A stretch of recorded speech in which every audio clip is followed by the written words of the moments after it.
pieces that we're playing is New England Triptych by William Schumann. It has a very significant timpani part. The first movement is called Be Glad Then, America.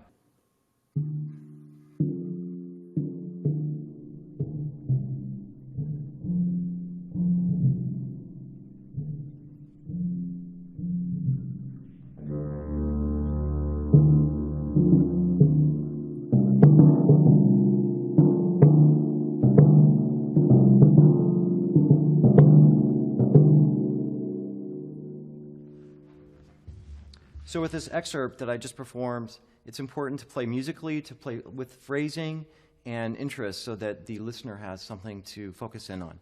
In the same work, there is an extended, louder solo which has a lot of jazz influences.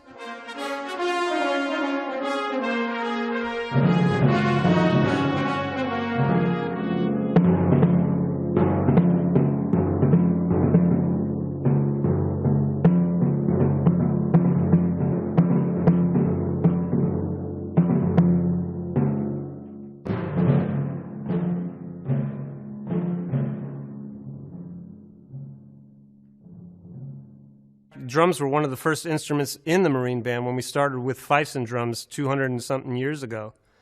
I'm playing the snare drum, and because of some of the many different pieces that we're playing, it requires us to have as many different drums as we can. Some are called tenor drums, some are called snare drums. They all have different sizes and pitches.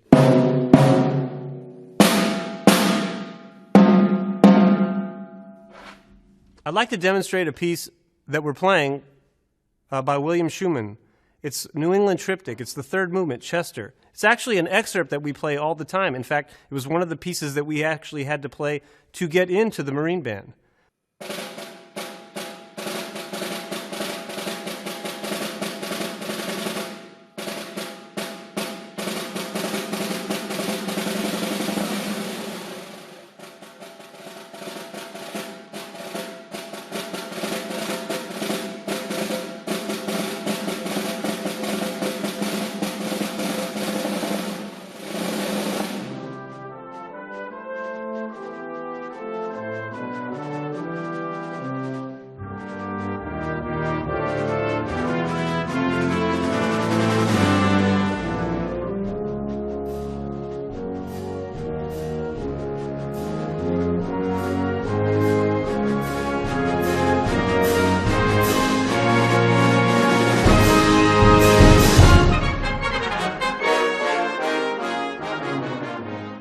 One of the great things about being a percussionist is we get to play all these different instruments. And one of the great things about being in a concert band is that the repertoire might ask you to play so many of these different instruments within the same program.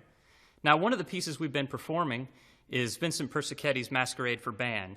And for that piece, I've been able to play the mallet instruments. And while it includes both xylophone and glockenspiel, I'm going to be demonstrating some of the xylophone licks for you. Now, the cool thing about the xylophone is it can take on many different roles, whether it's more of an accompanying kind of a passage where you might be using softer mallets, or in this case, a lot of soloistic stuff, which is kind of hard, bombastic, and in your face, or maybe a little bit delicate kind of sound effect-y stuff.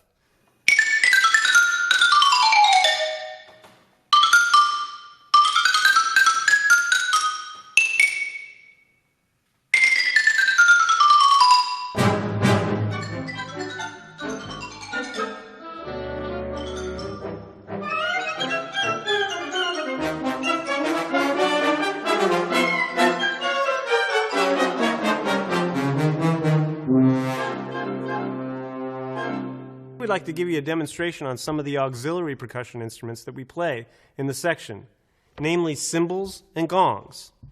Now, you may be familiar with the traditional cymbals that you use in bands and orchestras. They sound something like this.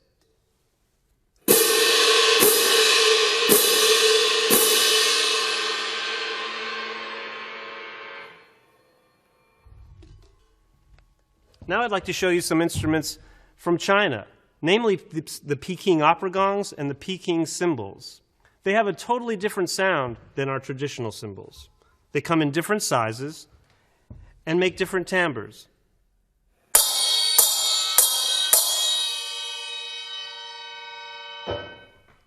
The pitches are made to represent some of the words that are spoken in the Chinese language.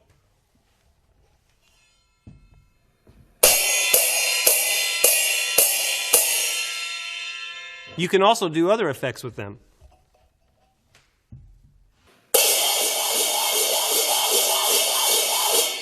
So you've seen the Peking opera cymbals. Now these are the Peking opera gongs.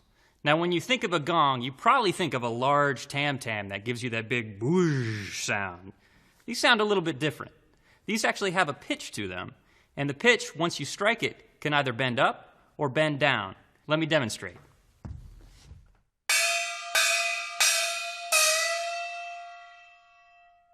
As you can hear, that bends up.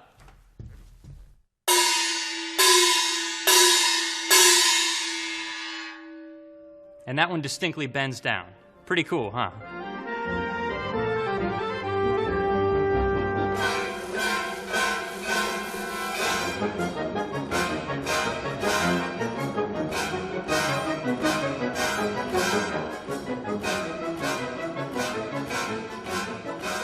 I'd like to tell you about one of the most unusual instruments that we have in our collection.